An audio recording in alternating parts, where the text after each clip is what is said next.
Illustration 1 देखते हैं। Data दिया जा रहा है मैन्युफैक्चरर का स्टैंडर्ड प्रोडक्ट का 4 वीक का है, एंड हो रहा है 28 फरवरी का। रॉ मटेरियल कंज्यूम है 4 लाख, डायरेक्ट वजह से 2,40,000, मशीन आर वर्कड है 3200 आवर्स और मशीन आर रेट है ₹40।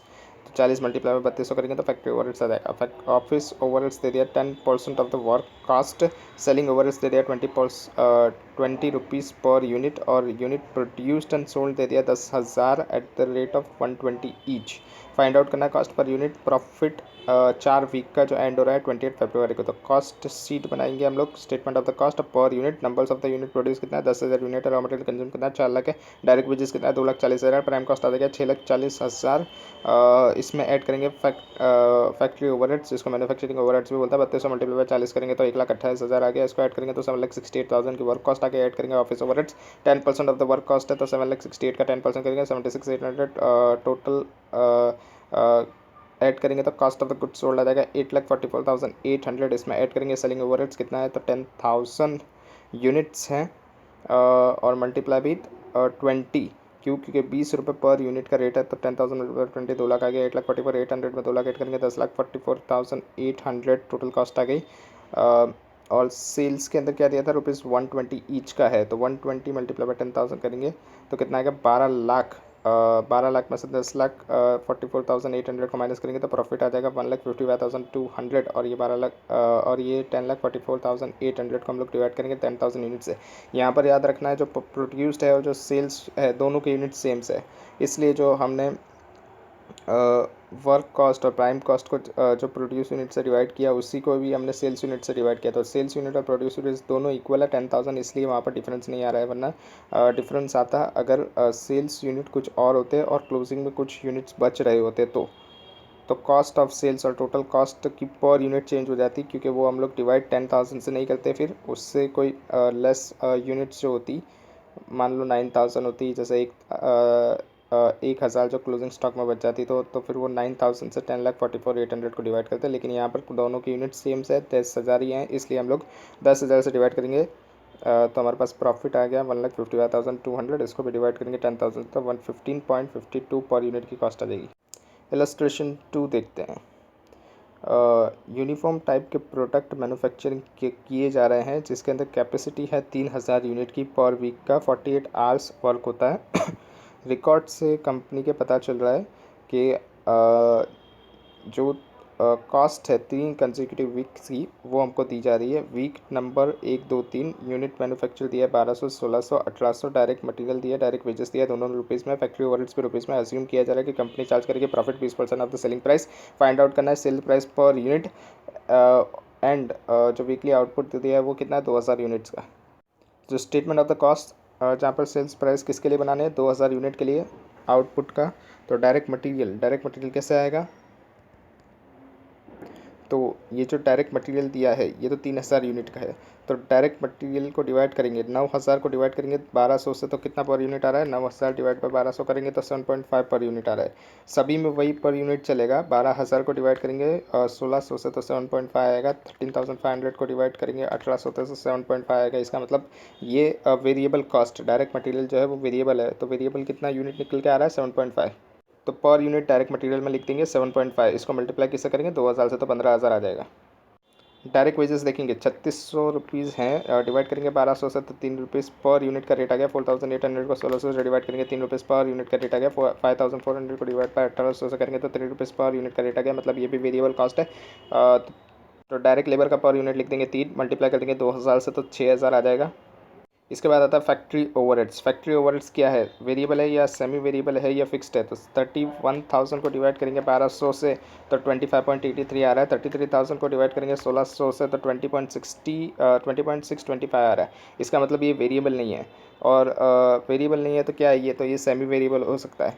तो सेमी वेरिएबल के लिए हम लोग क्या करेंगे, तो 31,000 माइनस बाय 34,000 तो डिफरेंस कितना आ रहा है 3,000 का डिफरेंस आ रहा है, और 1,200 माइनस बाय 1,800 तो डिफरेंस कितना आ रहा है 600 का डिफरेंस आ रहा है। तो हम लोग क्या करेंगे 3,000 को डिवाइड करेंगे 600 से तो 5 रुपीज़ पर यूनिट का आ जाएगा। 5 रुपीज़ पर यूनिट की कॉस्ट आ जाएगी। अभी इस 5 रुपीज़ पर यूनिट को मल्टीप्लाई करेंगे 1,200 से तो 6,000 रुपीज़ आ गया। ये 6000 वेरिएबल पोर्शन का निकल के हो गया। तो 31,000 में से 6000 तो वेरिएबल है, तो फिक्स कितना हुआ 25,000। तो फिक्स तो हमेशा फिक्स रहता है और वो आउटपुट के चेंज होने से चेंज नहीं होता। तो यहाँ पर जब हम लोग फैक्ट्री ओवरहेड्स लिखेंगे तो फैक्ट्री ओवरहेड्स में जो 35,000 जो आएगा उसके अंदर से 25,000 तो फिक्स्ड है, और जो 5 रुपये पर यूनिट जो वेरिएबल के हैं उसको हम लोग 2000 से मल्टीप्लाई कर देंगे। तो 2000 मल्टीप्लाई बाई 5 करेंगे तो 10,000 आ जाएगा। 10,000 वेरिएबल पोर्शन हो गया और बाकी का जो 25,000 है वो फिक्स पोर्शन हो गया। तो टोटल मिलाएंगे तो 35,000 आ जाएगा। तो डायरेक्ट मटेरियल डायरेक्ट लेबर कितना आ गया 15,000, 6,000 ऐड करेंगे 21,000 की प्राइम कॉस्ट आ गई। इसमें फैक्ट्री ओवरहेड्स ऐड करेंगे 35,000 का, तो 56,000 का टोटल कॉस्ट आ गया। इसको डिवाइड करेंगे 2000 से 28 रुपीज़ पर यूनिट का आ गया। इसमें जोड़ देंगे 20% प्रॉफिट जो दिया गया।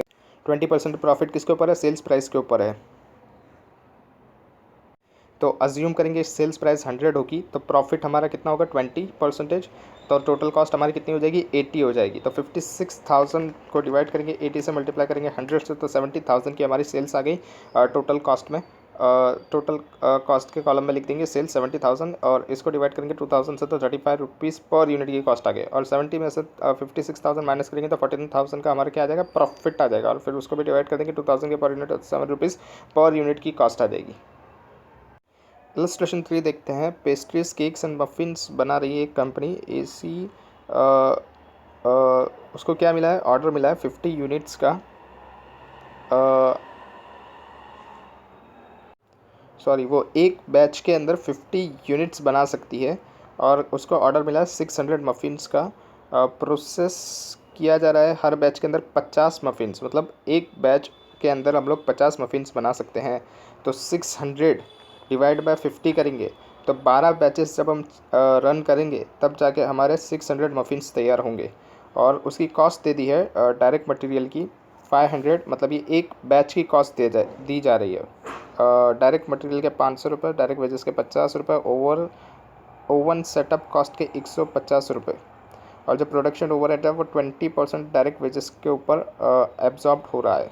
10% ऐड कर देना है टोटल कॉस्ट के अंदर ईच बैचेस का, जो क्या होगा सेलिंग एंड डिस्ट्रीब्यूशन ओवरहेड के नाम का होगा। मतलब सेलिंग एंड डिस्ट्रीब्यूशन ओवरहेड के नाम का 10% जोड़ देना है टोटल प्रोडक्शन कॉस्ट में। प्रॉफिट मार्जिन दिया जा रहा है 25% of the sales value, determine करना है सेल्स प्राइस 600 मफ़िन्स की। तो statement of the cost per batch per order निकालेंगे तो नंबर्स ऑफ द बैचेस कितने बनेंगे 600 मफ़िन्स बनाने हैं और एक बारी में 50 मफ़िन्स बनते हैं एक बैच में। तो नंबर्स ऑफ बैच कितनी होगी तो 12 बैचेस आ जाएगी। और डायरेक्ट मटेरियल कॉस्ट कितना आएगा, एक बैच का हमको दिया है तो कॉस्ट पर बैच हमको मिल जाएगा 550 एंड ओवन सेटअप की कॉस्ट 150। ये हमको दिया था पर बैच की कॉस्ट दे दी थी हमको। तो इसको मल्टीप्लाई करेंगे 12 से तो कितना आ जाएगा 6,600 1800। और उसमें फिर ऐड कर देंगे प्रोडक्शन ओवरहेड्स कितना 20% of the direct wages. Direct wages कितना निकल के आ रहा है 600। तो 600 का 20% कर देंगे तो 120 आ जाएगा। टोटल कर देंगे तो टोटल प्रोडक्शन कॉस्ट आ जाएगा कितना 8520। इसमें सेलिंग एंड एडमिनिस्ट्रेटिव ओवरहेड्स के नाम का 10% जोड़ देना है। 8520 का 10% करेंगे तो 852 आएगा। उसको ऐड करेंगे तो टोटल कॉस्ट आ जाएगा 9372। जो प्रॉफिट मार्जिन है वो कितना 25% ऑफ सेल्स वैल्यू है। तो हम लोग सेल्स को कितना लिखेंगे 100 लिखेंगे, प्रॉफिट को लिखेंगे 25, तो टोटल कॉस्ट हो जाएगी 75। तो 9372 75% की वैल्यू, तो 9372 डिवाइड बाय 75 करेंगे और फिर मल्टीप्लाई बाय 100 करेंगे तो हमारे पास आ जाएगा सेल्स प्राइस 12,496। इसको डिवाइड कर देंगे 12 से तो 1041.33 आ जाएगा पर यूनिट की सेल प्राइस आ जाएगी हमारे पास। और 9372 में 12496 में से 9372 माइनस करेंगे तो प्रॉफिट आ जाएगा 3124 और डिवाइड कर देंगे 12 से तो प्रॉफिट पर यूनिट आ जाएगा। इलस्ट्रेशन 4 देखते हैं। एक फैक्ट्री है जिसको 200 पीसेस का पर मंथ का ऑर्डर मिलता है, 6 मंथ तक मिल रहा है और every month batch order open होता है, मटेरियल और लेबर आता है। एक्चुअल जो होते हैं वो लोग वर्क करते हैं और ओवरहेड जो होता है वो डिवाइड किया जाता है at rate equivalent to labour hours, मतलब जो ओवरहेड्स है वो लेबर आर के बेसिस पे एब्जॉर्ब हो रहा है। सेलिंग प्राइस हमको देती है ₹8 पर पीसेस, यानी एक पीस हम लोग ₹8 में बेचेंगे। फॉलोइंग डेटा दिया जा रहा है, हमको कैलकुलेट करना है कॉस्ट एंड द प्रॉफिट पर पीस ऑफ ईच बैच। हर एक पर पीस ऑफ ईच बैच का भी हमको कैलकुलेट करना है कॉस्ट और प्रॉफिट। ओवरऑल पोजीशन दे दी है, अगर हमको ऑर्डर मिलता है 1200 पीसेस के तो मंथ दे दिया जनवरी से लेकर जून तक जा रहा है। बैच आउटपुट दे दिया 210 से 220 तक जा रहा है। मटेरियल कॉस्ट 650 से लेकर 720 तक जा रहा है। डायरेक्ट वेजेस 120 से 160 तक। डायरेक्ट लेबर आवर्स 240 से 320 तक जा रहा है। अदर डेटा दिया गया है, मंथ जनवरी से लेकर जून तक ओवरहेड्स दिया है 12,000 से लेकर 12,000 तक ही जा रहा है। डायरेक्ट लेबर आवर्स दे दिया 4,800 से 4,800 तक जा रहा है। कुछ भी नहीं करना है, ये 12,000 को डिवाइड कर देना 4,800 जो भी आएगा वो पर यूनिट आएगा, उसको मल्टीप्लाई कर देना डायरेक्ट लेबर आवर्स से ऊपर जो दिए गए उनसे। सॉल्यूशन देखेंगे तो पर्टिकुलर जनवरी फरवरी मार्च तक जून तक जाना है और टोटल कर देना है। बैच का आउटपुट कितना निकल के आ रहा है। जनवरी में 210 है, फरवरी में 200 है, मार्च में 220 है, अप्रैल में 180 है, मई के अंदर 200 है और जून के अंदर 220। टोटल करेंगे तो 1230 आएगा। मल्टीप्लाई विथ 8 करेंगे, 210 का मल्टीप्लाई विथ 8 करेंगे तो कितना आएगा, 1680 आ जाएगा। ये सेल्स वैल्यू हो गई। इसमें मटेरियल और डायरेक्ट वेजेस तो हमको दिया है 650 120। जनवरी में मटेरियल 650 120। सिर्फ जो ओवर हेड्स है वो कैसे निकलेंगे, 12,000 डिवाइड बाय 4,800 करेंगे तो 2.5 पर लेबर पर डायरेक्ट लेबर आर का रेट आ गया हमारे पास। तो ये 2.5 को मल्टीप्लाई कर देंगे 240 से तो हमारे पास ओवर हेड्स आ जाएगा 600। अब इस पूरी कॉस्ट को टोटल कर देंगे मटेरियल की, वेजेस की और ओवर हेड्स को, तो 1370 आएगा। प्रॉफिट पर बैच निकालेंगे। प्रॉफिट कितना निकल रहा है पर बैच का, तो 1680 की सेल्स प्राइस है, कॉस्ट है 1370 की, तो माइनस कर देंगे तो 310 का प्रॉफिट आ गया पर बैच का। और फिर टोटल कॉस्ट पर यूनिट निकालना होगा, तो टोटल कॉस्ट कितने हैं 1370 डिवाइड कर देंगे 210 से, तो 6.52 रुपीज़ का टोटल कॉस्ट की पर यूनिट आ जाएगा। अब प्रॉफिट पर यूनिट निकालना होगा तो 310 को डिवाइड कर देंगे 210 से, तो 1.48 पर यूनिट का प्रॉफिट आ जाएगा। और ओवरऑल पोजीशन देखनी होगी 1200 यूनिट की, तो 1200 eight the rate of 8 rupees पर ईच, मतलब ये सेल्स प्राइस हमारा, तो 9600 होगा।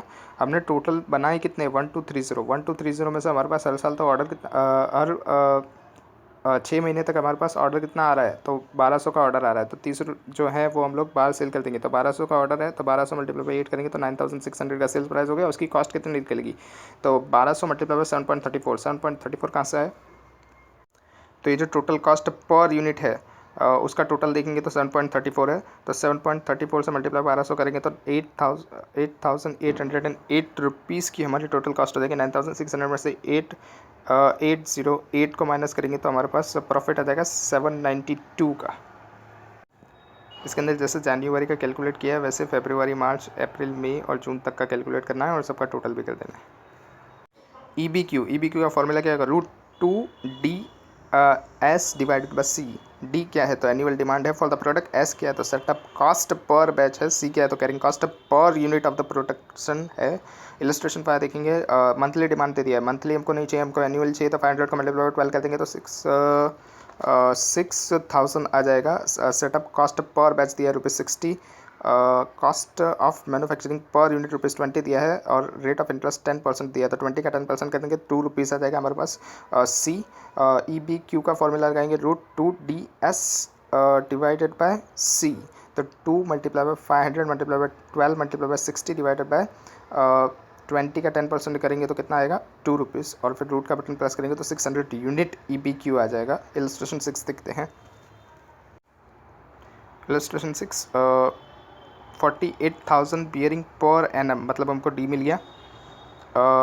Estimated cost ₹1 as an inventory holding cost inventory एक की है तो 1 मल्टीप्लाई बाय 12 करेंगे तो कितना आ जाएगा 12। सी हमारे पास 1 मल्टीप्लाई बाय 12 करेंगे तो कितना आएगा 12, ये हमारे पास सी आ गया। और एस कितना आएगा सेटअप कॉस्ट है ₹3200। तो हम लोग और हमको क्या डिसाइड करना है, optimum run of bearing manufacturing, और बताना है इंटरवल कितने इंटरवल के बीच में ऑप्टिमम रन होगा, और फाइंड आउट करना है मिनिमम इन्वेंटरी होल्डिंग कॉस्ट। तो ई बी क्यू का फॉर्मूला लगाएंगे, E B Q is equals to root 2D divided by C. तो रूट में 2 multiply by 48,000 multiply by 3200 divide by 12 करेंगे, रूट का बटन प्रेस करेंगे तो 5060 यूनिट्स आ जाएगा। Numbers of the optimum run कैसे फाइंड करेंगे, तो कितना है, तो D divided by E B Q. D कितना है, तो 48,000 को डिवाइड करेंगे 5060 यूनिट से, तो कितना आएगा, 10 रन्स आ जाएगा। अप्रॉक्सीमेट 9.49 हो रहा है, तो उसको 10 कर देंगे। इंटरवल कितना, इंटरवल के बीच में हम लोग मंगाएंगे, तो 365 डेज है, और ऑर्डर कितना मंगाना है, 10। तो 365 डिवाइड बाय 10 करेंगे तो 36.5 डेज, मतलब 36.5 डेज़ के अंदर हम लोग ऑर्डर प्लेस करेंगे। हर 36.5 डेज़ के अंदर हम लोग ऑर्डर प्लेस करेंगे। मिनिमम इन्वेंटरी कॉस्ट का फॉर्मूला कैसे निकालेंगे, तो average inventory multiply by average carrying cost per unit per annum. तो एवरेज इन्वेंटरी कितना है हमारे पास, 5060, इसको डिवाइड करेंगे 2 से, तो 2530 यूनिट्स आ जाएगा, 2530 यूनिट्स, और फिर इसको मल्टीप्लाई बाय 12 करेंगे, तो हमारे पास मिनिमम इन्वेंटरी होल्डिंग कॉस्ट आ जाएगा 30360। इलस्ट्रेशन 7 देखते हैं। एनुअल डिमांड हमको दी जा रही है 50,000 लीटर्स की। सेटअप कॉस्ट आपको ₹100 पर सेटअप दी जा रही है। और सी हमारे पास डी मिल गया, एस मिल गया, अभी सी कितना है, तो स्टोरेज की हमारे को दी जा रही है ₹50 पर स्क्वायर मीटर पर एनम की दी जा रही है, और हर स्क्वायर मीटर के अंदर 250 लीटर का सब्सटेंस आ रहा है। हमको बताना है, कैलकुलेट करना है कि टोटल कॉस्ट पर ईयर की क्या होगी अगर रेंज 4000 से 10,000 लीटर के अंदर मंगाई जाए, in multiplies of ₹1000, in multiply of 1000 litres के अंदर, मतलब 4000, फिर 1000 और उमेर देंगे तो 5000 लीटर, फिर 1000 और उमेर देंगे तो 6000 लीटर। इस प्रकार हम लोग मंगाए क्वांटिटी को, तो हमारे को ई बी क्यू हमको कहाँ पर मिलेगा वो हमको बताना है। जहाँ पर हमारी जो साइज़ होगी और जो हमारी कॉस्ट होगी वो एकदम मिनिमाइज्ड हो पाए, वो हमको बताना है। क्या हमको सेकंड में बोला है कि यूज़ कीजिए इकोनॉमिक बैच साइज़ और कैलकुलेट कीजिए इकोनॉमिक बैच साइज़ जो मिनिमाइज़ कर दे कॉस्ट को। तो प्रोडक्शन बैच साइज़ लिखेंगे 4000, फिर 1000 के मल्टीपल में मंगाना है तो 5000, 6000, 7000, 8000, 9000 और 10,000 तक मंगा सकते हैं हम लोग। और फिर सेटअप कॉस्ट पर एनम लिखेंगे, फिर होल्डिंग कॉस्ट पर एनम लिखेंगे, और टोटल कॉस्ट पर एनम लिखेंगे। टोटल कॉस्ट कैसा आएगा, तो सेटअप और होल्डिंग की कॉस्ट है उसको ऐड कर देंगे तो टोटल कॉस्ट पर एनम आ जाएगा। सेटअप कॉस्ट पर एनम की कैसे फाइंड आउट करेंगे, तो 4000 के अंदर मैं बताता हूँ 50,000 लीटर मंगाना है, तो वो हमारा डी है, तो डी डिवाइडेड बाय कितना हमको साइज़ है बैच की, तो 4000 की है, तो डी 50,000 डिवाइड बाय 4000 करेंगे, 50,000 डिवाइड बाय 4000 करेंगे तो 12.5 आएगा। उसको फिर मल्टीप्लाई कर देंगे किससे, सेटअप की कॉस्ट पर यूनिट कितनी है, 100 रुपये, तो 1250 4000 यूनिट्स के अंदर आएगा हमारा सेटअप की कॉस्ट। और होल्डिंग कॉस्ट कितनी आएगी, तो 4000 को डिवाइड करेंगे 2 से, और फिर मल्टीप्लाई किससे करेंगे, तो जो हमारी होल्डिंग कॉस्ट पर यूनिट है ना, उससे। होल्डिंग कॉस्ट पर यूनिट दी है हमको, नहीं दी है। होल्डिंग कॉस्ट पर यूनिट कैसे निकालेंगे, तो हमको बोला गया था स्टोरेज स्पेस कितना हम लोग, हाँ, ₹50 पर स्क्वायर मीटर दिया गया था, पर एनम की रेट था उसके अंदर, और हर स्क्वायर मीटर में 250 लीटर आ सकता है। तो हम लोग क्या करेंगे, 50 को डिवाइड करेंगे 250 से, तो 50 को 250 से डिवाइड करेंगे तो हमको 1 लीटर कितने का रुपीस का आएगा हमारा, कितने रुपीस का उसकी होल्डिंग कॉस्ट आएगी वो हमको पता चल जाएगी। तो 1 लीटर को होल्ड करने की कॉस्ट आ रही है 50 डिवाइड बाय 250 करोगे तो 0.2। तो अभी क्या करेंगे, 4000 को डिवाइड करेंगे 2 से, और फिर मल्टीप्लाई करेंगे 0.2 से, तो 400 रुपीज़ आ जाएगा होल्डिंग कॉस्ट पर एनम की। और 1250 प्लस बाय 400 करेंगे तो हमारी टोटल कॉस्ट पर एनम आ जाएगी 4000 यूनिट्स। अगर हम लोग एक बारी में मंगाते हैं तो 1650 का खर्चा हमको आएगा। वैसे ही 5000 का भी फाइंड करना है, 6000 का भी फाइंड करना है, और टोटल कॉस्ट जहाँ पर सबसे मिनिमम होगी उसको हम लोग क्या मानेंगे, ई बी क्यू मानेंगे। तो टोटल कॉस्ट सबसे मिनिमम कहाँ हो रही है, 7000 लीटर्स पे हो रही है, जहाँ पे टोटल कॉस्ट है 1414। इसीलिए 7000 यूनिट्स को, 7000 लीटर्स को हम लोग क्या मानेंगे, ई बी क्यू मानेंगे। अभी हमारी सेकंड रिक्वायरमेंट थी कि यूज़ कीजिए इकोनॉमिक बैच साइज़ को और फॉर्मुलेट कीजिए बैच साइज़ जो हमको मिनिमाइज़ कर दे टोटल कॉस्ट। तो इसमें भी आंसर तो वही आने वाला है। तो फिर से EBQ का फॉर्मूला लगाएंगे, EBQ is equals to √2DS divided by C। तो D था हमारे पास 50,000, S था हमारे पास 100 रुपीज़ पर सेटअप और C था हमारे पास 0.2 पर litre per annum. 50 divide by 250 किया था तो आया था। रूट के अंदर करेंगे 2 multiply by 50,000 multiply by 100 divide by 0.2 और फिर रूट का बटन प्रेस करेंगे तो 7071 लीटर्स आएगा। फर्स्ट रिक्वायरमेंट पे हमको मल्टीपल करके 1000 के मल्टीपल करके हमको साइज़ दी गई थी, बैच साइज़, इसलिए उसके अंदर EBQ हमको 1000 के मल्टीपल्स में निकालना था। लेकिन सेकंड रिक्वायरमेंट के अंदर हमको फार्मूला के बेसिस पे निकालना होगा, तो फार्मूला के बेसिस पे निकालेंगे तो 7071 लीटर्स आएगा।